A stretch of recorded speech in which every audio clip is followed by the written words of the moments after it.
Ouais, c'est bon, là, tu vas voir mon écran.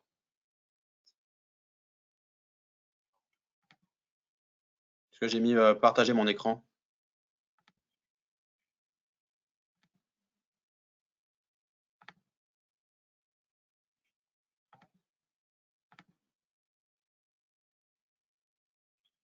Ouais, c'est bon. Ouais.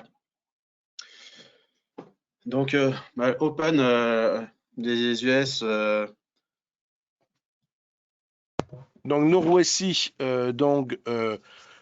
forcément, le graphique est un tout petit peu avancé, dirons-nous. Je redonne la Donc, parole sans plus tarder à. Open, de toute façon, on n'allait pas intervenir, hein. J'allais un peu expliquer comment on traite les marchés actions, le marché obligataire, mais ça, on verra peut-être tout à l'heure. Mais juste avant l'Open, c'était une question qui était posée avant le petit pépin technique. On rentre jamais, on va attendre les 5-10 minutes de voir qui prend la main dans le marché et est-ce que les intervenants, est-ce qu'il y a vraiment des flux acheteurs ou vendeurs qui vont arriver sur le marché. Mais c'est la même façon d'intervenir qu'à 9h. On va dire 9h, 9h10. De la même manière, on va regarder qu'est-ce que font ce qu'on appelle les real money. Donc, quels sont les flux qui arrivent dans le marché. Et généralement, les 10 premières minutes, elles donnent le ton après de la première demi-heure, que ce soit 9h, 9h30 ou 17h, 17h30, où il y a le 90%, 80% du volume qui est fait. Donc, c'est de voir un petit peu, est-ce qu'on va avoir pas mal d'activités. Ça, on le voit très rapidement dans les 5-10 premières minutes. On peut arriver à classifier une matinée juste en regardant l'open, soit US, soit européenne. Donc là, dès l'open, on a eu des vendeurs sur le marché action, mais aussi sur le pétrole. Alors, on est sur des plus hauts historiques sur le marché action. Donc, forcément, dès qu'on tape un nouveau plus haut historique, il y a tout le temps des intervenants qui veulent sortir. Donc, au vu des premières mains qu'on a eues sur le marché, on va quand même être vigilant vis-à-vis de nos achats et essayer de privilégier des retours pour shorter des retours. Donc, quand on short le marché, on ne short jamais sur une succession de prix qui baissent. On va toujours attendre un pullback. Donc, si le marché remonte, on va voir à quel moment il y a un vendeur qui bloque le prix. Donc, on regardera sur la colonne rouge ici, qui constitue l'ensemble des trades en attente d'exécution. À quel moment l'acheteur prend la main, à quel moment le vendeur bloque le prix. Et à ce moment-là, on interviendra et on vendra le marché. On le fera, je vous l'expliquerai concrètement quand je voudrais prendre une position. Par exemple, là, le marché vaut 61, 75, 62. Donc là, l'acheteur, il a acheté 62. Le vendeur a revendu, donc ce qu'on appelle bid offer. Donc, quand c'est offert, c'est vendu. Quand c'est bidé, c'est acheté. Donc là, le vendeur, il a tout de suite repris la main. De 62, il revend, il revend, il revend, il revend. Là, il continue à vendre. Donc là, on va arriver sur un gros volume ici. On va regarder ici, est-ce que cette quantité-là, elle est reloadée. Donc, c'est-à-dire qu'il y a un acheteur qui remet tout le temps des quantités. Donc, ça passe vendeur, acheteur, vendeur, acheteur. Donc là, le vendeur qui était ici, il a perdu la main. Donc là, il vend 60, 59, 59, 50. Donc à 59, 50, on voit qu'il y a un acheteur vous avez vu au carnet, qui remet tout le temps des lots à l'achat. Donc là, on va rentrer avec lui. Donc là, on est sur deux longs, c'est ça? Deux contrats longs. Voilà. Donc à 59, 50, on a vu le marché, l'acheteur qui a reloadé, c'est-à-dire chaque fois qu'il se faisait exécuter son ordre, il replaçait des ordres à l'achat, donc ce qu'on appelle un iceberg. Et donc après, il prend la main et après, il achète 59, 75, 60, 60, 25. Donc là, c'était un bon point d'entrée à l'achat. Par exemple, là, si j'avais été exécuté 59, 50, après, c'est de regarder 61, 25. Là, le vendeur, tout à l'heure, il a bloqué sur ce niveau-là. Donc, c'est de voir à quel niveau de prix le vendeur va prendre la main. Donc, pour l'instant, il a acheté tous les prix, 61, 75. Donc, c'est le plus gros volume de la journée. Donc là, on va essayer de vendre 61, 50.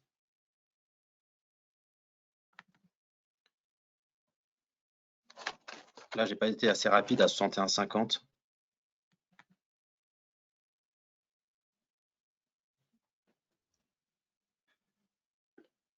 Donc là, je suis placé à la vente à 61,50.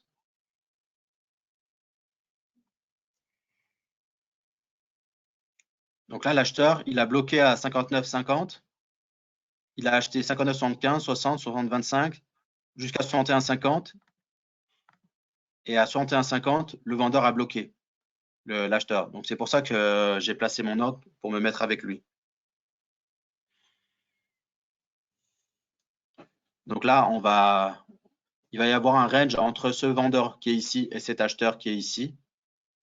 Donc un range, c'est une confrontation entre un acheteur et un vendeur.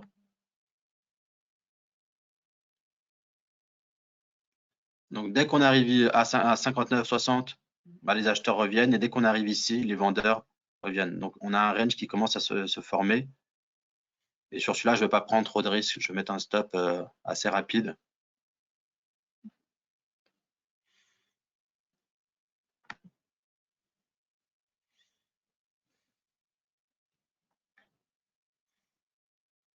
Là, je remonte le stop. Voilà.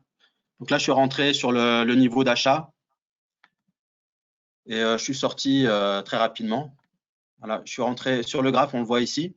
Donc le mouvement est descendu, descendu, descendu, descendu. Vous voyez le graphique sur la gauche? Allô? Oui, oui, on voit le graphique, peut-être zoomer un Alors tout sur petit le peu. graphique, on le voit mieux que sur le carnet, mais quand ça descend, ça descend, ça descend, ça descend, ici, ça bloque une première fois. On voit au carnet qu'il y a un acheteur qui est à 59,25. Donc je l'achète la deuxième fois. Après, ça reprend 3 ticks. Là, je décide de clôturer la position. Le vendeur, en fait, il est à 61,50. Sur un marché où ce n'est pas un plus historique, j'aurais peut-être tenté de la sortir à 61,50. Donc là, on arrive sur mon 61,50. Donc chaque fois qu'on arrive à 61,50, pour le moment, le vendeur bloque. Donc là, je vais mettre un stop. Ah, ça y est, il m'a sorti 60. Ouais. Il m'a sorti directement. Donc là, on a pris un tick et on va attendre le prochain niveau.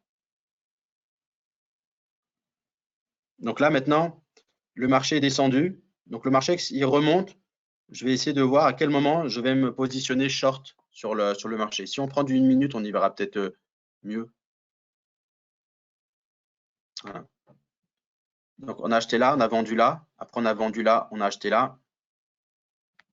On va mettre d'une minute aussi là.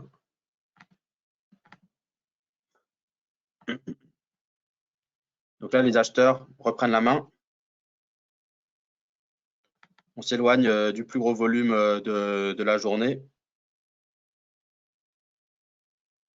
Et là, si on arrive sur ce gros volume-là, sur la cloche là, donc on a acheté ce bas de Gauss. Si le marché revient là, ce gros volume-là, là, on va essayer de se positionner à la vente. Donc, on va regarder ici sur les ordres en attente d'exécution, à quel niveau de prix il y a un vendeur et on placera un ordre pour se positionner short. Donc, on aime bien traiter lorsqu'il y a une cloche bien définie comme celle-ci, de traiter les extrémités. Alors, il y a une question, c'est quelle plateforme on l'a chez WHS? Alors, la plateforme, c'est la plateforme Atas. Oui, vous pouvez travailler avec la plateforme Atas chez Self-Invest et d'une manière générale, vous pouvez même travailler avec toutes les plateformes qui se connectent au flux CQG chez Self-Invest. Donc, ce n'est pas limité à Atas, Bookmap et bien d'autres. Là, aujourd'hui, on utilise la plateforme Atas avec laquelle on peut travailler chez Self-Invest. Ensuite, il y avait une question, mais peut-être pas à répondre tout de suite, mais à savoir que cette question existe. Avez-vous des critères pour définir votre money management? Ça, c'était une question qui avait été posée à 15h17 avant qu'on ait des petits soucis techniques. Donc, je vous laisse Oui, la alors tout question. dépend du nombre de points qu'on est capable de prendre. Là, par exemple, sur ce trade-là, je vends le haut du Gauss. Il y a un vendeur qui bloque à 63,75. Je ne vais pas perdre plus de 4 ticks sur ce trade-là. Je ne vais pas engager sur le pétrole juste avant. Je fais un trade à plus de 20 ticks. je ne veux pas prendre trop de risques. Si on sort du Gauss, voilà, je serais sorti, je perdrais mes 4 ticks. C'est ce que j'ai gagné juste avant.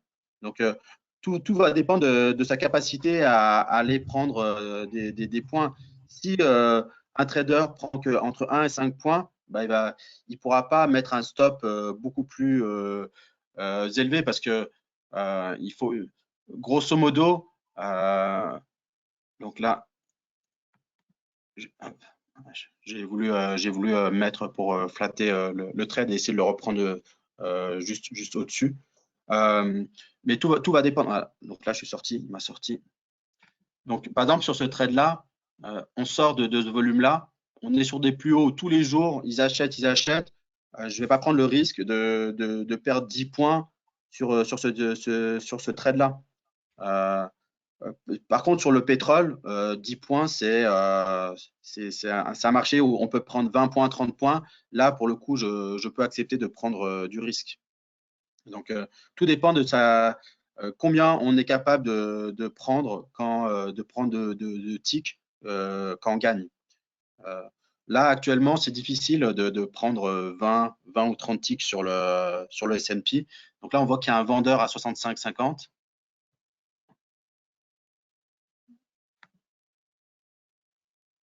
Donc là, on va se positionner et on va se mettre juste au-dessus de ce gros volume-là, à 66.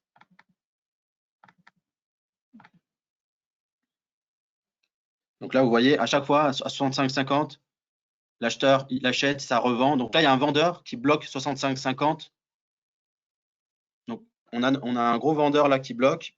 Donc là, typiquement, voilà, j'ai mis un stop juste au-dessus de ce gros volume-là et ils sont allés le breaker.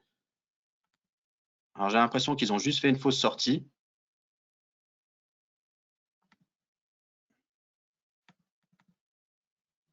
Donc, ce gros volume-là, on voit que le marché, là, il a du mal à passer au-dessus.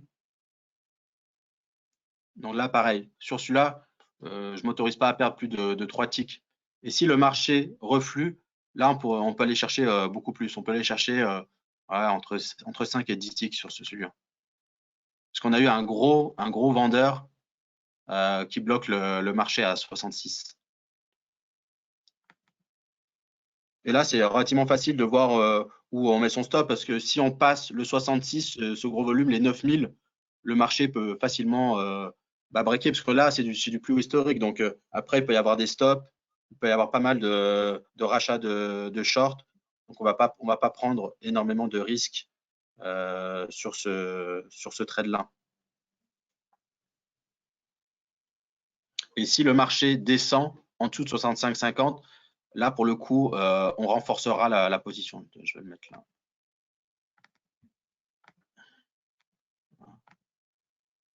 Donc, on voit que le 66, là, il fait 66, 66, 25. Ils ont du mal à breaker ce niveau-là.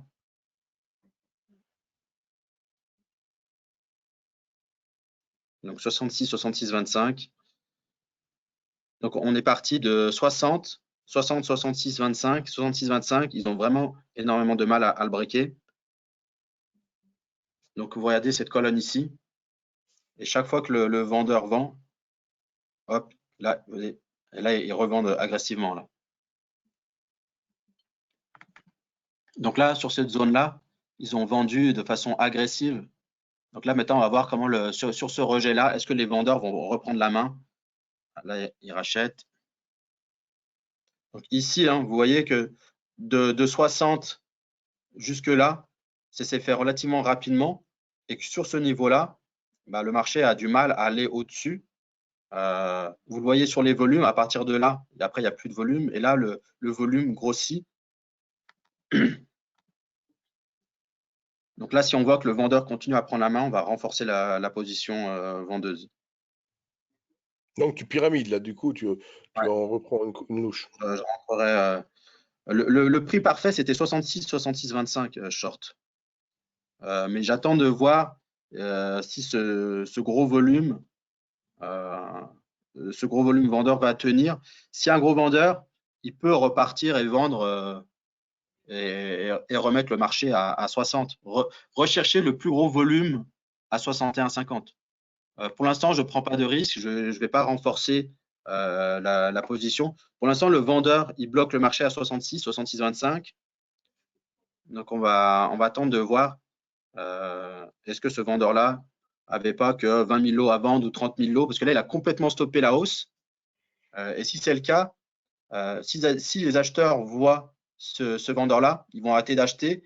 Le marché peut redescendre très rapidement à 61,50.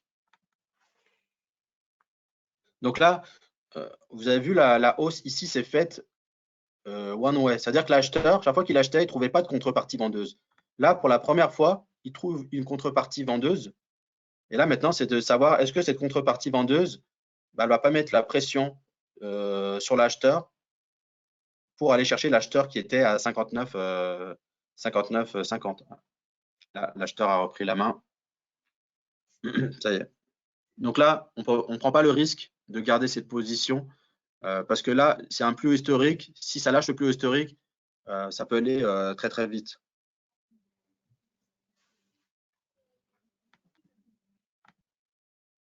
On va voir sur le côté du pétrole, qu'est-ce qui se passe.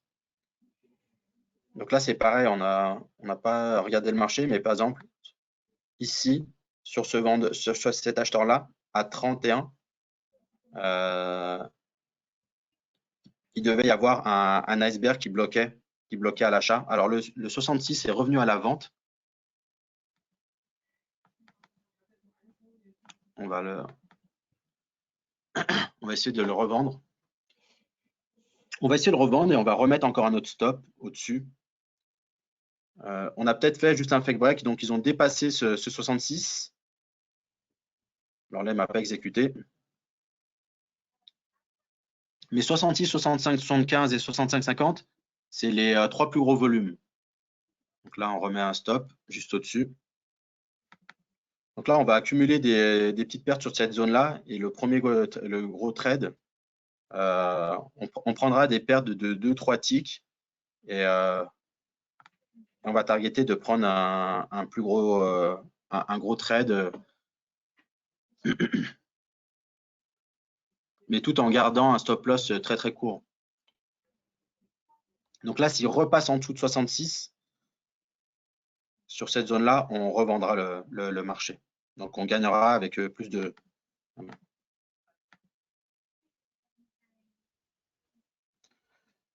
Donc là, on va voir comment va réagir le marché sur le 65,50.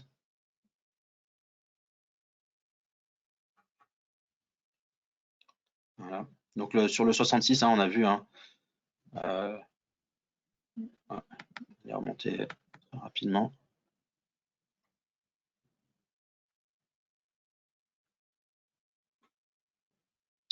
Donc là, 65, pour l'instant, il y a un tout petit acheteur. On va voir comment va réagir l'acheteur ici.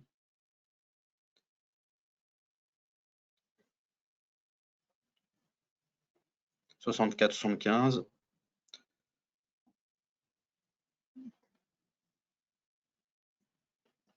Voilà.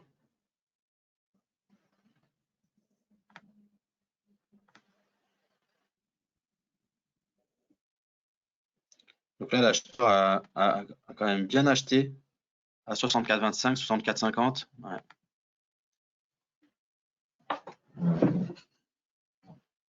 À un moment, j'ai voulu placer mon ordre pour sortir la pause. Donc là, il m'avait donné presque 7 ticks, 8 ticks. Donc, il revient chercher le gros vendeur. Donc là, le 64,25, c'est joué à 1 seconde. Si au moment où j'ai cliqué, il ne m'a pas exécuté. C'est dommage, c'était un trade à 1, 2, 3, ouais, c'était un trade à 8 ticks. Donc là, le vendeur tient encore à 66. Mais là, vu l'impulsion acheteuse de 64,25, il faudra voir comment ça va réagir. Mais si les acheteurs voient qu'il y a vraiment un trop gros vendeur à 66, bah, ils vont abandonner. Et là, c'est les vendeurs qui vont reprendre la main. Donc, on voit bien, hein, sur ce 66, il y a une accumulation de ventes qui se fait.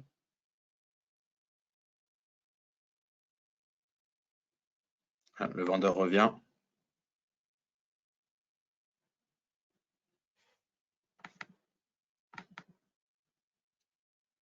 Donc là, quand le marché reste sur un plus haut comme ça, là, il peut y avoir quand même un vendeur un peu plus agressif qui arrive.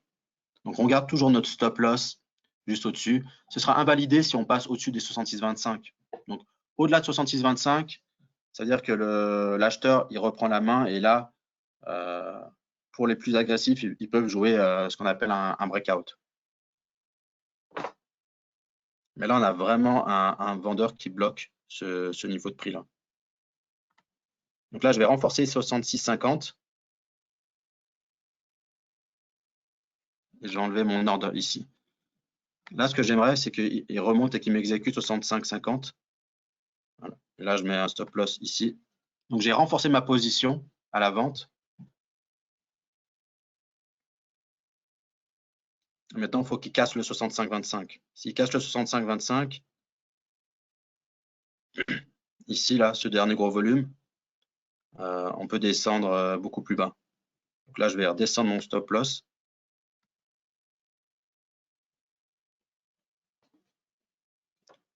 Donc là tout à l'heure, l'acheteur, il était à 64,25.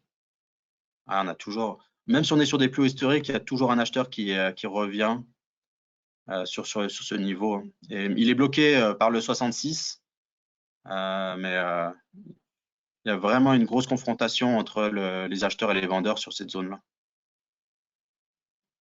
Je vais le mettre là. Donc là, le stop, il est à 4 ticks.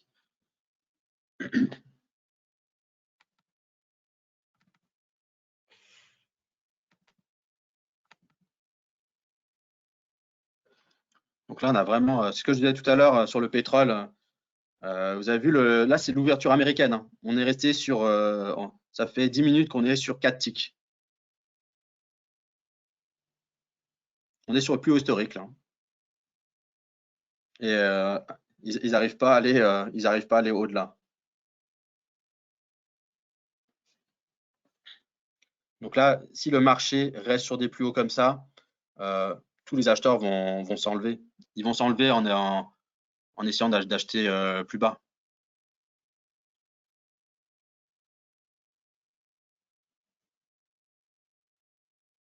Mais sur un niveau donné, tu commentes en disant l'acheteur ou le vendeur, sous-entendu. Ouais, alors moi, je regroupe tout le monde. Là, bien sûr, hein, il y a peut-être plein de vendeurs à 66, 66, 25. Moi, je regroupe tout le monde. Il y a un flux vendeur qui bloque le marché. On le voit ici, 17 000. Pour moi, c'est un intervenant. Alors là, on va voir à 64, 25 si cet acheteur qui a bloqué tout à l'heure, il est encore là ou pas. Si cet acheteur à 64, 25, il part, bah, le marché peut s'effondrer. Donc là, je vais redescendre mon stop à 2 ticks.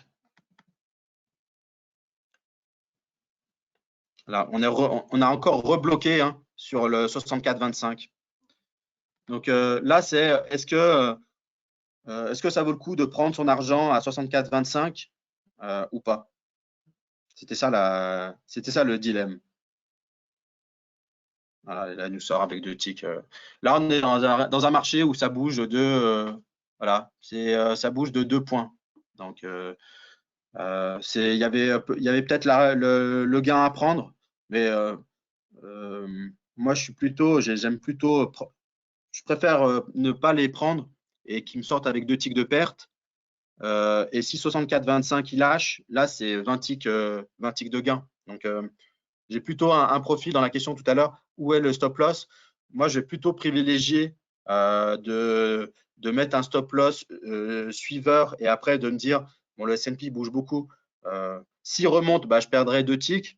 Et après, bah, si 64-25 il lâche, bah, là, c'est 15 ticks ou 20 ticks de gain. Donc, c'est accumuler des petites pertes et prendre un gros gain. C'est un profil de trading. Il y en a, ça va être des tech money run. Ça va être de prendre 1,5 ticks à chaque fois. Et eux, par contre, ils n'auront pas la possibilité de prendre des trades de 20 ticks ou 30 ticks. Parce que dès qu'ils auront 5 ticks, ils les encaisseront. Donc là c'est pareil, il nous a sorti il nous a sorti sur le plus haut, on le voit sur le graphe, et puis maintenant il est redescendu.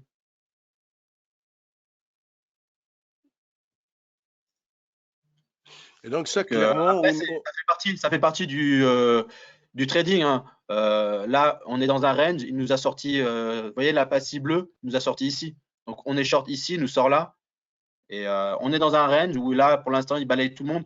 Pour moi, il y a un gros vendeur à 66, 66, 25, mais à un moment, il faut mettre son stop. On a mis notre stop à 66, 25. Bah, il a tapé pile poil 66, 25. Et puis après, il est redescendu. Et là, on revient sur le 64, 25 où il y a l'acheteur. Donc, si cet acheteur s'enlève, bah, c'était le trade que je voulais prendre, c'est-à-dire une forte baisse. Voilà, ça c'est le trade que quand je suis short 65, 75, je veux pas prendre mon argent 64, 25 parce que si 64, 25 lâche, il peut retourner sur la zone des 60. On va aller voir du côté du pétrole parce que là, le S&P, il est à mourir. On est sur 3 points depuis tout à l'heure.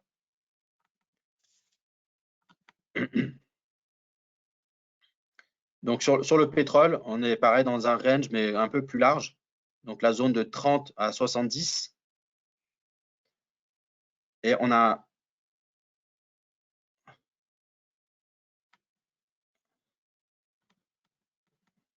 Alors, le pétrole, depuis… dommage. J'ai essayé d'acheter 40 là.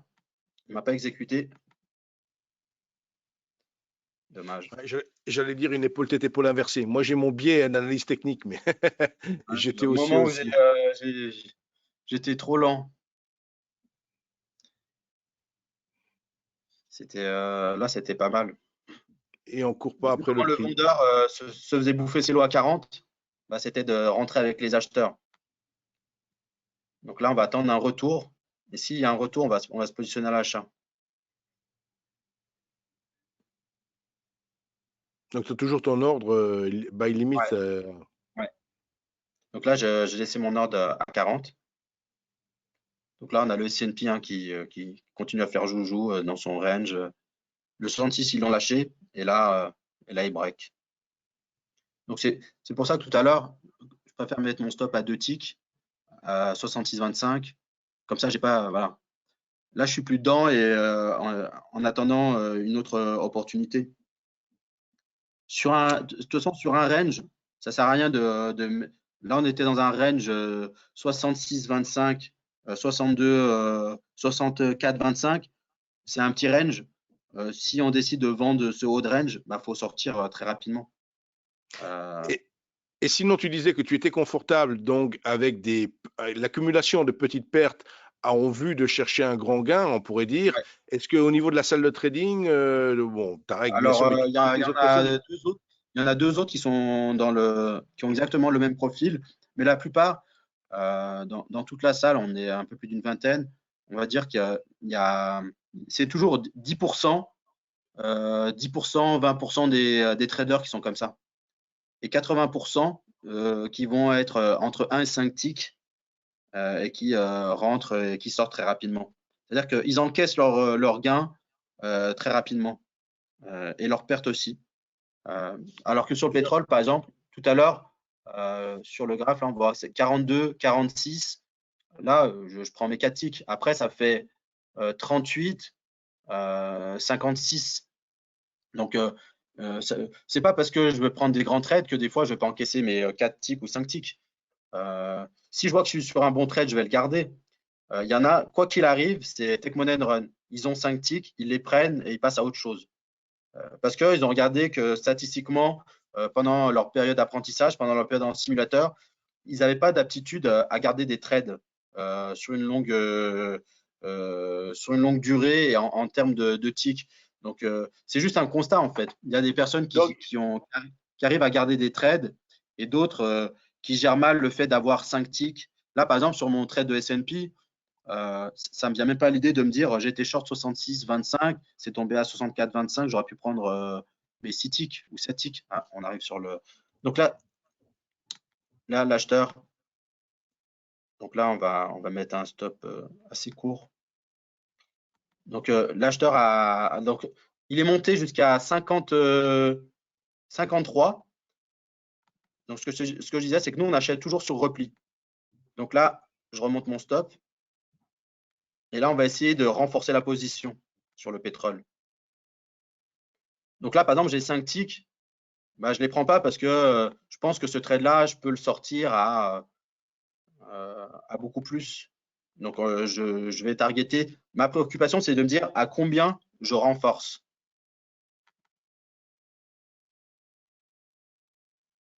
Donc là, ce que j'aimerais, c'est racheter à 44-45. Renforcer ma position à 44-45. Ça recrée force psychologique pour tenir pour se dire Voilà, je vais exactement. renforcer alors qu'il y a Alors que déjà là, je un pourrais gain prendre latent. mes. Donc là, il y a un gros vendeur ici, là. 51-52, ici. On le voit avec ses 100 lots. Ouais.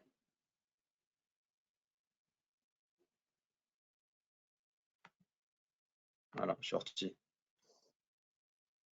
Ce vendeur-là avec 51, 50, les 100 lots là, ah bah, ils lui ont pris tout de suite. Donc là, tu es sorti, il reste un stop là que tu n'as pas enlevé. Donc là, je suis rentré ici Ouais. et je suis sorti là. Voilà. Donc 50, 39, 40. Donc c'est un petit peu moins que celui-là, j'aurais bien aimé le garder. C'est les 200 lots qui m'ont fait hésiter en fait. Les 200 lots à 51, 50, 52 m'ont fait hésiter. Et je voyais qu'à 50, il y avait un vendeur qui remettait des lots. Donc après, ça joue à pas grand-chose. Est-ce que je sors? Si il était redescendu, j'aurais renforcé à 44. Sur ce trade, je me dis, bon, c'est un peu comme celui de tout à l'heure. C'est la même entrée. Tout à l'heure, je suis sorti 56 ou 55. Là, je sors 50. Mais voilà, ça va être des trades d'une dizaine de points. Et c'est surtout qu'en ce moment, le pétrole, avec les news sur le coronavirus, j'ai l'habitude de dire que quand ça achète rapidement. Dès que je vois qu'il y a un premier vendeur, j'essaye de sortir. Si j'avais 4, voilà, là, je suis sorti 50 et là, ça vaut 46. Donc là, je vais attendre de voir si à 44, je ne rentre pas une nouvelle fois. Donc là, on revient à 44.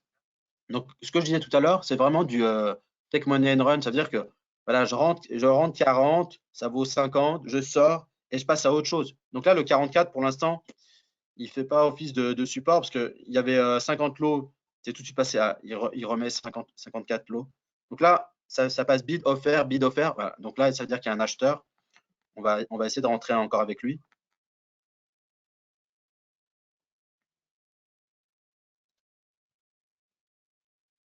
Donc on va essayer de re-rentrer à 44.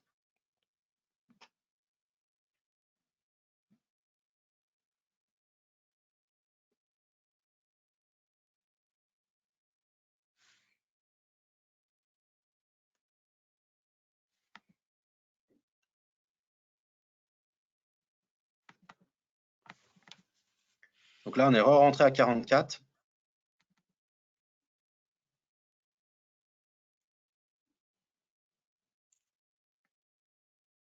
On a mis un stop à 41.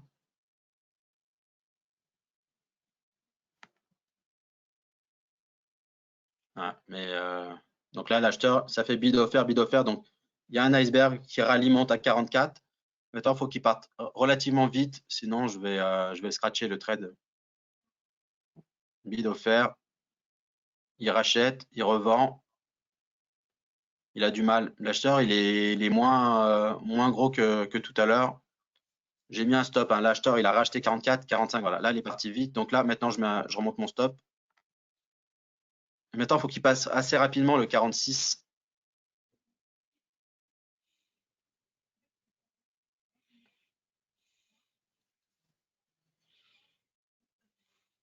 Donc là, on voit que ça bloque ici, sur ce niveau-là. Donc là, il vient de tout racheter. Donc là, je remonte mon stop.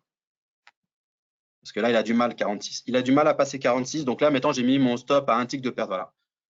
Là, je suis sorti à un tick de perte. Donc j'avais 2 ticks. 46, s'il lâche 46, ça peut montrer très rapidement. J'ai remonté mon stop à un tick, j'étais long 44, je sors 43. Voilà, je ne veux pas prendre le risque. Il a eu du mal. Sur un mouvement comme ça, il faut que ce soit impulsif. Mais on voit qu'ici, à 46, il a du mal à passer ce niveau-là. Donc, passer 44, pour moi, c'est le trade que j'avais en tête et plus d'actu. Donc, je sors.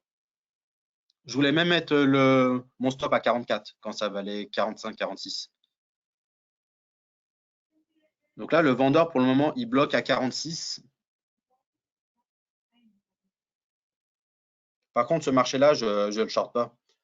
On était à 64, ça vaut ça, même si je vois qu'il y a un vendeur, j'essaie uniquement de rentrer à l'achat sur ce marché-là. Sur ces Alors, niveaux si de je, prix, je me mets à la. Depuis 2 semaines, on prend pas mal. Ah, là, par contre, il a passé le 46. Il a passé le vendeur qui bloquait le marché. Ouais, c'est dommage. C'est dommage. alors, si je comprends bien, les indices sont restés satellisés très haut parce qu'il y a eu une injection de liquidité des Chinois, mais ça se concrétise quand même. Les risques du coronavirus avec un risque de croissance mondiale ralentie se traduit sur le pétrole. Donc, de fait, Ouais. on reste sur des niveaux très bas sur le pétrole, puisque 50 $, effectivement, on est très très bas. Et on pourrait en conclure que si on allait encore plus bas, c'est parce que je veux dire, la véritable transcription sur les marchés serait, dans mon interprétation que je fais maintenant, de ce que tu fais, serait de dire si vraiment le pétrole il vient à descendre en dessous de 50, c'est vraiment qu'ils envisagent que les conséquences du coronavirus vont être sérieuses sur la croissance mondiale. En fait, la Chine, elle fait 20% du PIB donc, mondial. Donc, c'est sûr qu'il y a un impact sur le pétrole. Après, de 64 à 50, euh, on sait qu'il y a du real money qui va acheter sur ces niveaux de prix. Sinon, les indices actions ne seraient pas sur ces niveaux-là.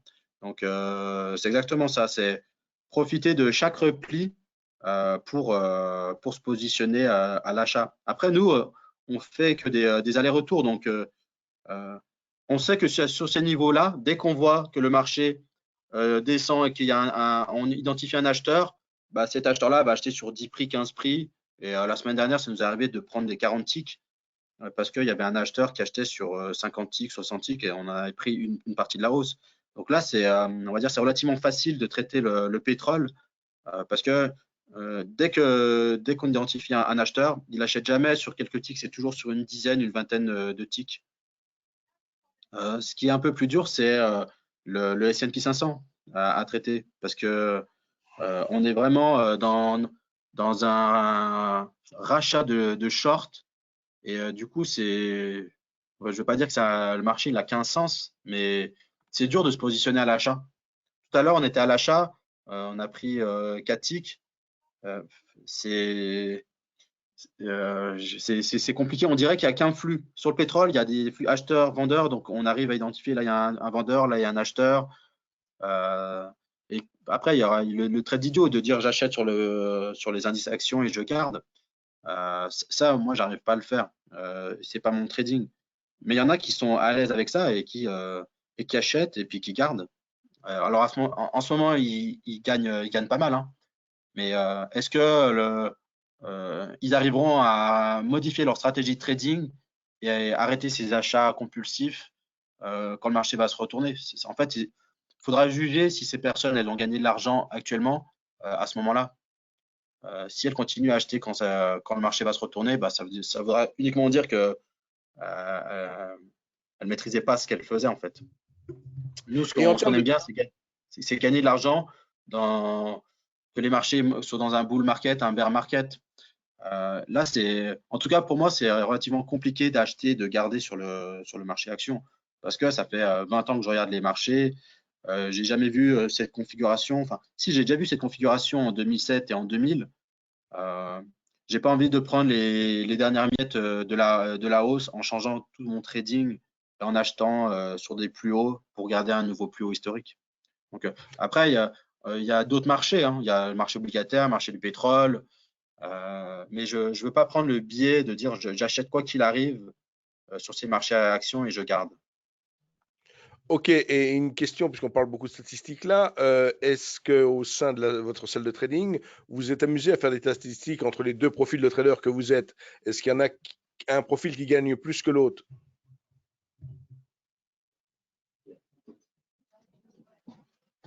Ah, là, j'ai posé la Alors, question piège. non, j'étais en train de réfléchir.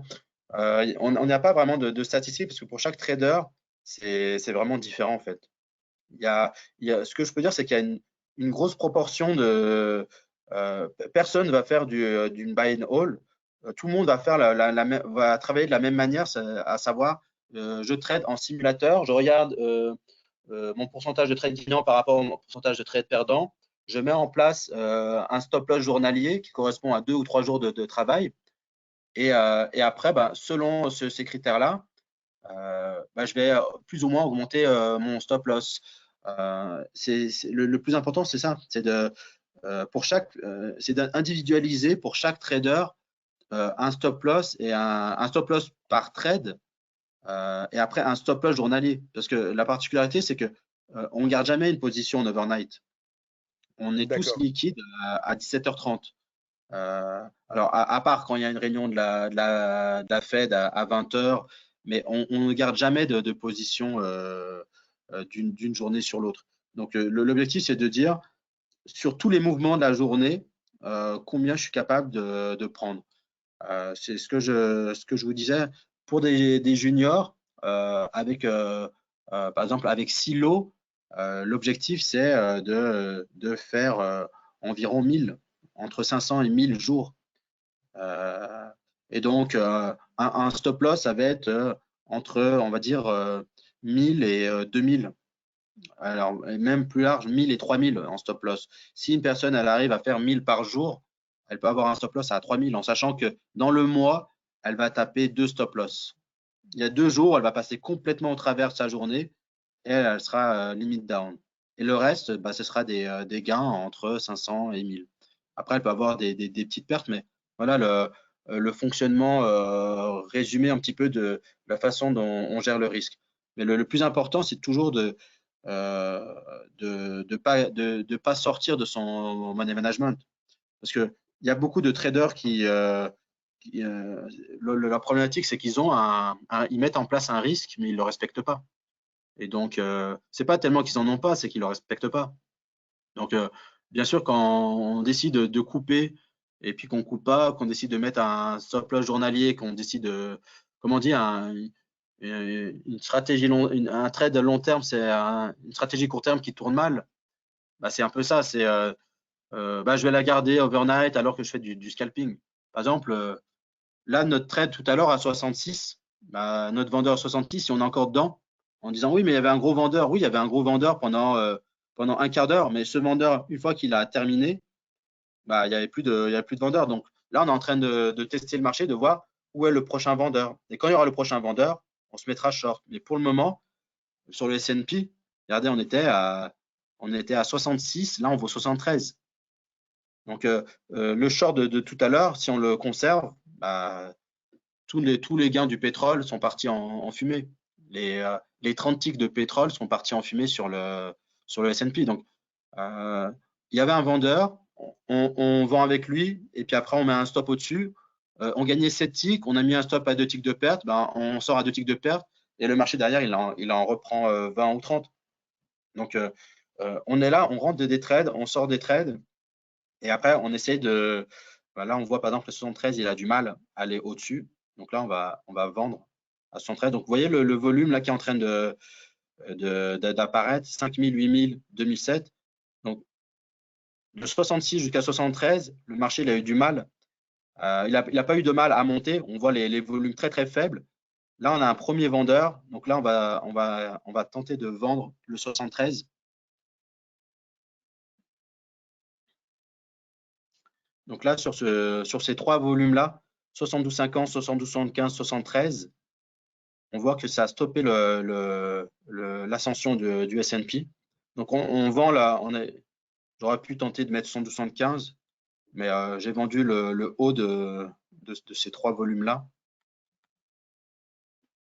Et juste au-dessus, on a à peine fait 1000, 1109, 1071 et 50 lots. Autrement dit, ces 3 derniers prix-là, si on n'a pas de carnet d'ordre, on ne peut pas voir en fait si ça traitait. Si ça avait traité 5000, 6000, j'aurais été moins confiant dans ce short-là. Mais le fait qu'on ait traité 6700 lots, 8000 lots, je me dis que là, il y a un gros vendeur et donc là, je vais me positionner à la vente. Mais là, tu n'es pas pris encore sur ton short, si? Non, non, non, ça valait 72, 75, je me suis mis à 73 et ça ne m'a pas exécuté. Dommage. Peut-être j'aurais dû être plus agressif et vendre market, mais c'est pas une grosse journée. Ça sert à rien d'être agressif sur ce type de trade. Mais là, on le voit, hein, il a vendu 112,50, 112,25, 112, 111,75, 111,50, 111,25 à partir de ce gros volume-là. C'est pas grave, je vais pas me dire bon bah je vais vendre. Le marché va peut-être revenir et il va m'exécuter mon ordre à 73. Et je l'ai mis à l'extrémité voilà. Donc on n'a pas fini de dire ça, que le marché revient. Donc c'est parfait. On va voir 72, 75. Comment il va traiter ça. Ce serait bien qu'il passe 72, 75 et qu'il m'exécute 113. Mais là, on voit vraiment que ces deux volumes-là, ils sont relativement costauds. Après, comme il y a beaucoup d'intervenants qui ont vendu 112,50, 112,75, ils aiment bien tester un prix ou deux prix au-dessus pour chercher les stops. Donc, c'est pour ça que je ne me suis pas mis à 112,75. Alors, peut-être c'est une erreur, peut-être qu'il faut que je vende 112,75 et pas 73. Parce que là, on voit que le…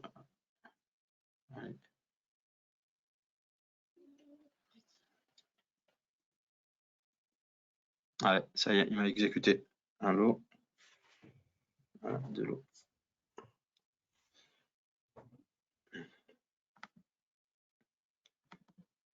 Donc, je ne prendrai pas plus de 4 ticks de risque. Au premier retour, je sais que je vais faire un trade à 4 ticks ou 5 ticks. Donc, je ne vais pas prendre plus de risques que ça. Donc là, par exemple, s'il redescend en dessous de 112,25, je renforcerai ma position. J'ai bien fait de prendre les extrémités.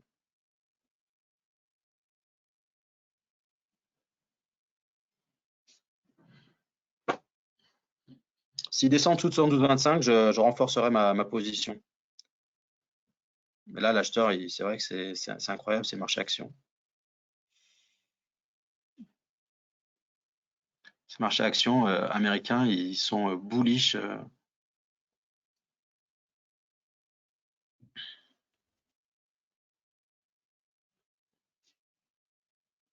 Il y a un petit vendeur à 73,50 là qui vient de vendre presque 3000 lots.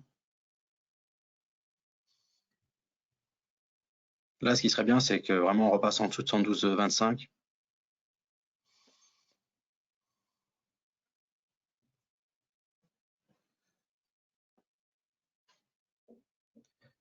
Ouais. Je suis à 2 doigts de pas de. Je vais attendre de voir, mais ouais.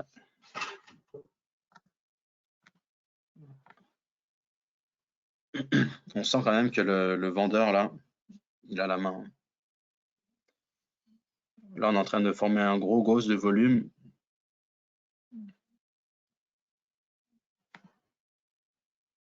Ouais, j'ai revendu 73,25.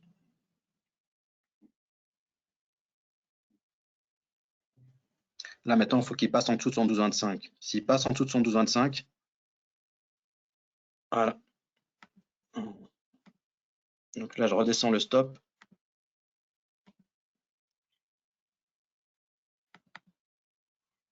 Ouais, faut qu'il passe. L'acheteur, il est ici. Donc là, je le mets à 2 ticks. S'il passe 72,25, c'est ce qui est incroyable sur ces marchés actions, c'est que là, on est plus haut historique et qu'il n'y a pas de vendeurs qui veulent vendre 10 ticks. C'est-à-dire qu'un retracement de 5 ticks, c'est presque considéré comme énorme sur ces marchés-là. Et en pourcentage, ça fait rien. Ouais, mais par contre, je ne vais pas prendre l'habitude, en shortant là, de prendre de 3 ticks. Parce que dès le premier trade ou sur ce type de trade là, le vendeur prend la main, c'est 30 ticks ou 40 ticks. Donc là, on le voit, 72,25, l'acheteur, il rebloque.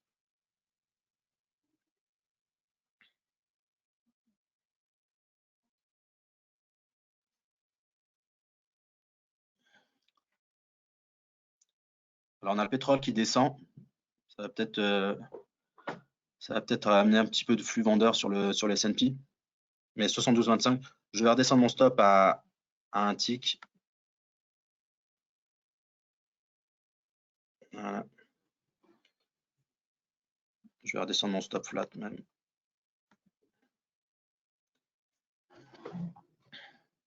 C'est incroyable ces marchés actions.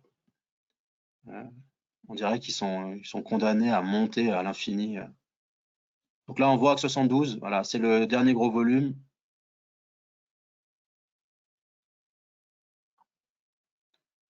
Et donc, tes yeux sont plus rivés sur la colonne volume que sur le reste. Oui. Donc, Nous, je on vais en aurait sortir tendance. un. Je vais sortir de l'eau et je vais en garder deux. Voilà. C'est le même trade que tout à l'heure, il ne m'a pas sorti. Bon, par contre, là, je vais sortir là. Voilà, c'est le même trade que tout à l'heure quand je voulais sortir. Il va me sortir flat. Alors, ce marché-là, il est incroyable. Là, je voulais sortir en 75. Donc là, je sors, je flatte de l'eau et je gagne sur les deux autres.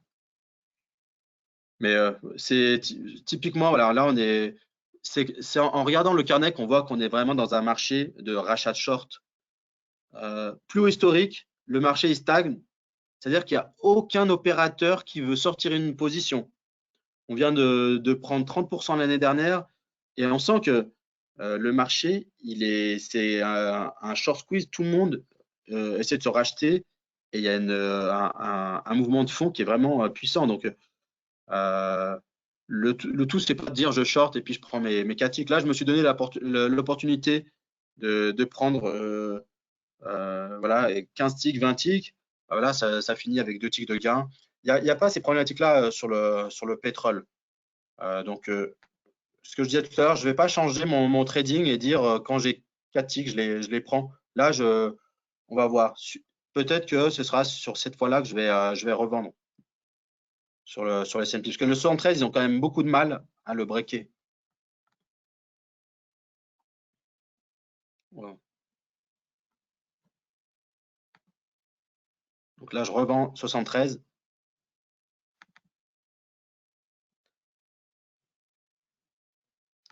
Je remets un stop.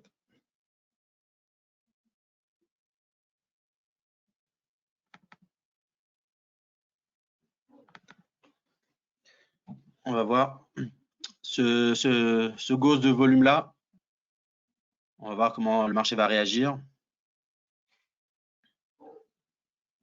Après ça, pour les adeptes de l'analyse graphique, je crois que ça veut dire un truc là.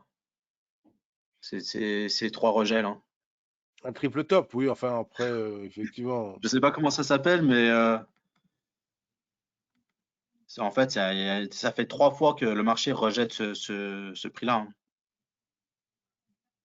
Et là, on le voit hein, au carnet à 73, 73, 73, 72, 75 et 72, 50. On voit quand même qu'il y a un gros volume et que Tu ça peux bloque. zoomer, Après, tu peux ouais. zoomer sur la partie graphique entre 16h28 et 16h, depuis 16h28, voilà, comme ça. Donc, ouais, ok, donc il faut juste s'assurer que ça faisait pas un triangle de consolidation, c'est ce que je voulais voir. Non, effectivement, ça fait plus un concept de triple top quand même. Donc, Après, il ne faut pas se laisser avoir par le marché au plus haut, il faut s'entêter. Non, si on garde la même méthodologie, à savoir je rentre et après je mets mon stop. Si le marché il est one way, bah, ce sera un marché one way. Et c'est un marché quand il commence à descendre, il ne s'arrête plus. Donc sur ces points hauts là, bah, c'était des shorts là, coupés là, après des shorts là. L'objectif, c'est au moins de redescendre vers cette zone des 70. Mhm. Donc là, c'est pareil, 72,50, on va renforcer de la même manière que ici. Quand on a vendu une fois, deux fois, on a renforcé, on est ressorti là. Là, on a revendu là. On va voir comment le marché va réagir. En tout cas, ce gros volume-là, il bloque l'ascension du S&P. Et ces marchés américains, on a remarqué qu'ils sont binaires en fait. Soit ils sont très acheteurs, mais dès qu'il y a une pulsion vendeuse, les acheteurs partent et là, le marché se retourne complètement et il n'y a plus d'acheteurs. C'est ce que disait un des investisseurs qui avait shorté la bulle des subprimes, Michael Burry.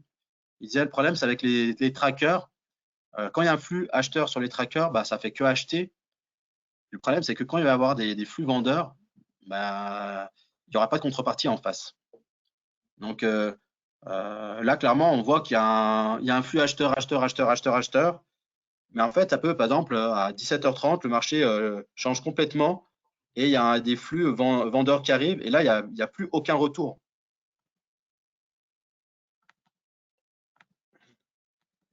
Donc là, sur le pétrole, on va attendre de voir, parce qu'on est dans un range sur le niveau des 30. On va mettre comme ça pour surveiller le S&P.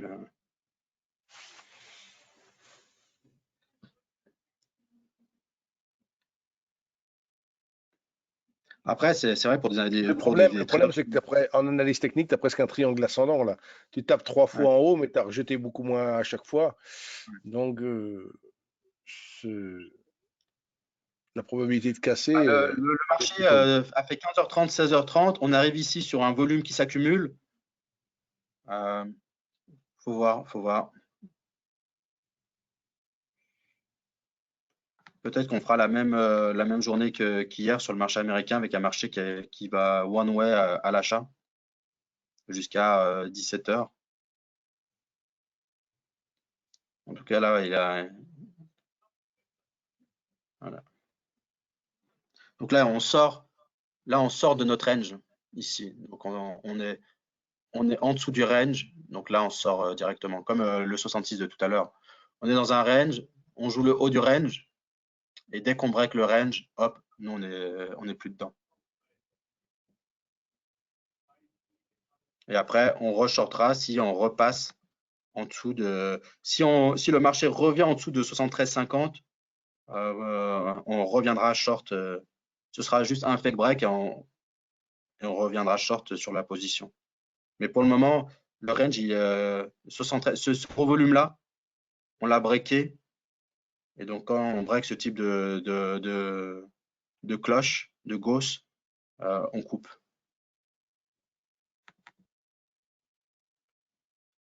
Alors, le pétrole, il a juste breaké et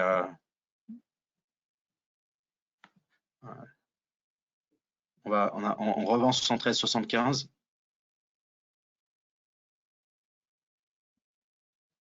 Donc, il a réintégré le range, le gros volume. On va revendre on a vendu 73,75. On va revendre 73,50.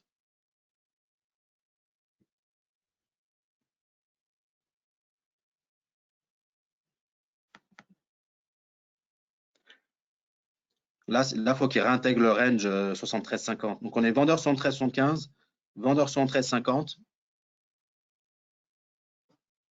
avec un stop à 3 ticks.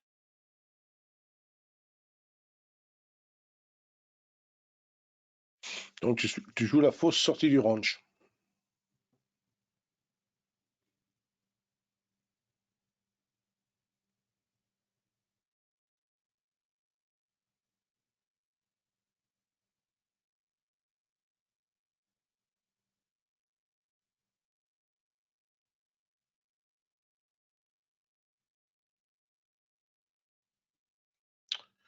Alors, ah oui, alors là, je manque à tous mes devoirs. Je regarde pas les questions. Je suis passionné par Je suis passionné par le trading. Alors, j'aurais pris mon profit, mais ça date de 16h05. Le gaz va trouver du pétrole s'il continue sa baisse, d'accord. Concernant le principe petit gain, petite perte, l'influence des frais est forcément plus forte. Comment gérer cela? Ça, c'est une question. Pourrait-on voir le graphe correspondant? Donc, je pense que ça, c'était à 16h21. Il est 33. Alors, bonjour. Comment vous distinguez les ordres fake des vrais ordres? Deuxième question. Quelle est la plateforme de trading utilisée? Donc, c'est Atas. Je réponds pour la personne qui a reposé de nouveau la question. On ne peut pas arrêter un TGV, ça c'est une remarque. Et il y a toujours l'interdiction de short. Alors, trois questions. Donc, concernant le petit gain, le principe du petit gain, petite perte, l'influence des frais est forcément plus forte. Comment gérer cela? Donc, on a un souci de nouveau de... Est-ce que tout le monde m'entend? Alors, Nabil, est-ce que tu m'entends toujours? Alors, on a de nouveau peut-être un petit souci. Là, je ne sais pas ce qui se passe. Son OK, merci.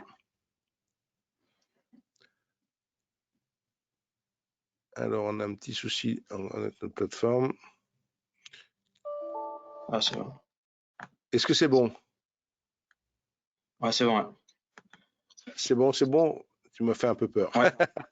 Alors, je reprends les questions. Elles ont déjà été posées plusieurs fois. Donc, je reprends dans l'ordre. Concernant le principe petit gain, petite perte, l'influence des frais est forcément plus forte. Comment gérer cela? Alors, bon, j'aurais tendance à répondre, moi, en tant que broker, en ayant des forfaits pour trading actif, mais vous, je suppose que... Donc là, on arrive au 72. Je vais Ah oui, d'accord. tuer la Bon, pour le pause. coup, ouais, autant prendre les gains tant qu'ils sont là. Ouais, on va. Si ça bug. Voilà, c'était le. Alors, au niveau des commissions, tout va dépendre de. Il y a juste une chose. Là, par exemple, sur ce trade-là, prenez l'habitude de toujours mettre des stops. Par exemple, là, il y a un. Quoi qu'il arrive, le trade, il y avait un stop qui était à 2 ticks ou 3 ticks. Donc, en fait, je suis pas plus. Le stop, quoi qu'il arrive, il a été placé sur le marché, il était envoyé au marché. Si vous avez un problème de connexion chez vous, bah, l'ordre, il est placé. Donc, là, après, s'il y a un problème de connexion ou autre, un problème avec, souvent quand on fait du webinar, au GoToWebinar, il y a un conflit entre la plateforme donc ça bug. Si ça se rallume et que le marché a monté entre-temps, vous serez sorti à vos 2 ticks ou 3 ticks de stop. Donc, vous êtes obligé de mettre des stops à chaque fois que vous rentrez dans le marché après. Là, c'était des stops courts parce que déjà, c'est un live trading et l'objectif, c'est de montrer juste au carnet à quel moment ça bloque au niveau des acheteurs et des vendeurs. Mais vous n'êtes pas à l'abri, même si vous avez une double connexion, de ne plus avoir de trafic et puis après d'ouvrir la pause et puis le marché a pris 100 points. Donc, nous, on a l'habitude de rentrer, de sortir très rapidement du marché. Après, vous n'êtes pas obligé de rentrer aussi souvent.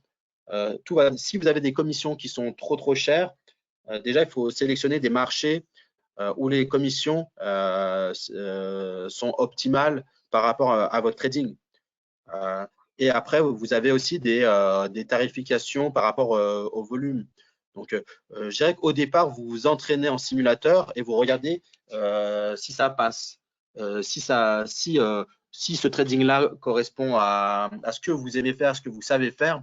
Après, vous pouvez demander des ristournes, des rebates par rapport au volume que vous faites. Donc, le volume, les commissions, en fait, c'est un faux problème. Plus vous faites du volume et plus après vous pouvez demander ce qu'on appelle les rebates sur votre volume. Et donc, le plus important, c'est de tester en simulateur pour voir si déjà en brut, la méthodologie vous convient. Ensuite, c'est de dire Est-ce que le money management aussi vous convient? Et après, bah, vous négociez avec votre courtier, mais votre courtier va s'y retrouver parce que euh, un trader actif, c'est toujours plus rentable qu'un trader qui fait un trade par mois ou qui fait même un trade par jour. Donc, il va diminuer ses commissions. Donc, vous n'allez pas trader, vous n'allez pas avoir les commissions que vous avez en démarrage quand vous ferez du scalping. Et après, si vous êtes vraiment performant, là, vous avez des tarifs très, très, très dégressifs et vos commissions, elles impactent plus du tout votre trading. Donc, nous, les commissions, c'est vrai que vu qu'on fait du volume, bah, on paie des commissions très, très faibles. Alors oui, pour me permettre de dire un petit mot aussi là-dessus, donc effectivement, il y a le tarif grand public, on pourrait dire, pour quelqu'un qui ne traderait qu'une fois tous les 6 mois, c'est ce qui est affiché sur le site Self-Invest. Dès 40 lots par mois, donc 40 lots, ça fait quand même très peu, hein, 40 lots, je dis bien un achat, une vente là d'un seul contrat, ça fait 2 lots. Donc ça veut dire 40 lots, 20 achats, 20 ventes, ça fait 40 lots. Enfin, 20 trades de 1 lot à l'achat et 20 trades de. Là, ah ouais, j'ai eu peur que ce soit chez moi. Non, c'est de l'autre côté. Donc, je dis bien, donc 40 lots, c'est un premier palier, 40 lots par mois. Et au-delà, trader très actif où on peut vraiment négocier de manière très sensible ses tarifs chez Self-Invest, c'est 500 lots. À partir de 500 lots, bah là, c'est de la négociation personnalisée et vous n'hésitez pas à nous contacter. Hein. Dans ce cas-là, vous n'hésitez pas à nous contacter. Voilà. Mais effectivement, je pense que ce que tu as très bien expliqué, c'est qu'au plus il y a de volume, au plus voilà, vous serez profitable. Le broker, bien sûr, s'y retrouvera. Il pourra vous faire des remises sur le volume. Alors après, on avait une autre question. Alors celle-là, je vais la supprimer. On a bien eu le retour sur quasi 70 pour une remontée quasi au maximum. Hein. Ouais, Hallucinant. Hallucinant. ouais, Hallucinant. ce marché Hallucinant. action, il est tenu par des rachats de short. C'est incroyable. C'est incroyable ce marché comme il est. C'est pour ça que faut jamais avoir de regrets sur ce marché. C'est take money and run. On prend notre argent et on passe à autre chose. Parce que sinon, en fait, c'est pas tradable. Donc là, il est redescendu tout de suite, les acheteurs. On est dans le cas de Volkswagen, le rachat de short qui avait eu lieu en 2008-2009. Là, on a clairement des hedge funds qui doivent être short et qui liquident des positions. On a vu avec Tesla, le marché s'est envolé, a pris 20% sur des rachats de short. Donc, le marché, C'est exactement ce que Philippe disait en commentaire. Philippe, à l'instant, comme disait short squeeze comme sur Tesla. Donc, ouais. voilà, il a fait exactement la même remarque. Alors, je reprends encore des questions qui n'ont pas été répondues. Y a-t-il toujours interdiction de short en Chine? Alors après, dès qu'il y a une problématique comme en 2008 sur une région, bah, ils interdisent les shorts. Mais après, nous, on traite le pétrole et on traite le S&P. Donc nous, on n'est pas du tout dans cette problématique ça ne touche pas notre marché en fait. Ça touche le marché D'accord, d'accord. chinois, D'accord. mais nous, Mais on là, n'est pas impacté. la question peut-être, c'était de savoir effectivement si ça a toujours. Moi, je pense qu'elle est toujours là, l'interdiction, mais j'ai pas non plus une info plus De toute façon, c'est des récente. interdictions généralement entre 1 mois et 3 mois. D'accord. Comme on avait eu en 2008 avec les bancaires où c'était interdit de shorter les bancaires. C'est normal. C'est fait pour protéger les marchés. Euh, Maintenant, faut vraiment qu'il y ait une grosse crise. Donc euh, là, le pétrole, là, je viens de rentrer sur le pétrole. On va attendre de voir sur ce niveau-là, est-ce que on va aller chercher. Donc, je vais mettre déjà le flat. Et est-ce que sur ce gros volume-là, à 45, vous voyez les 100 lots, s'il break ce 45, ça peut monter violemment en fait. Et on revient sur le 44 de tout à l'heure. Donc, ce volume-là, à 45, il est tenu. Il y a eu 10 000 lots traités sur ce prix-là. C'est-à-dire qu'il y a un gros intérêt sur ce prix-là. Et ce qui est bien, c'est que quand on achète en dessous de ce prix-là, ça fait office de résistance. Donc là, vous voyez 105 lots, 110 lots. Ici, il y a un gros vendeur. Là, par exemple, est-ce que ce serait bien de prendre les 4 ticks? Moi, je pense que non, parce que si 45 lâche, le marché peut aller à 55 ou 60. Donc, je ne vais pas prendre mes 4 ticks de gain. Je vais plutôt garder ma position. Maintenant, je l'ai mis flat et observer ce qui se passe à 45. Si 45 lâche, je vais plutôt avoir tendance à essayer de renforcer la position pour jouer l'accélération de la hausse. Donc, tout à l'heure, quand tu posais la question des typologies en fait de traders, bah là, typiquement, là, il y en a qui sortent à 44, à 43. Ils prennent leurs 4 ticks et c'est take money and run. Moi, je préfère mettre mon ordre flat et que ça me, voilà, là, ça m'a sorti, ça m'a même sorti à 40. J'avais mis un ordre à 39, il était enclenché, ça a sorti direct à 40. Donc voilà, je préfère ne pas prendre mon argent là et jouer le breakout. Alors là, il m'a sorti pile poil. Est-ce que c'est là qu'il va y aller?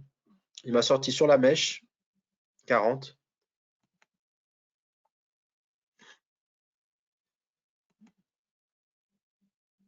Ouais, le vendeur qu'on a vu là, il bloque littéralement le marché. On revient sur la zone là, 40-41. Et on a S&P qui est reparti à la hausse et ce niveau-là, hein, il est pas mal avant le 73.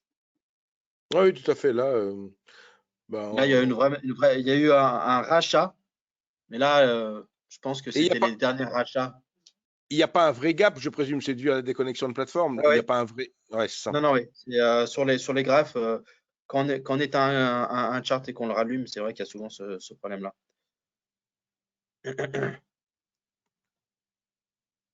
Là, ce qui serait bien sur le S&P, c'est que ça revienne sur le 73 et de revendre le 73. Parce que là, on a vraiment une accumulation de volume.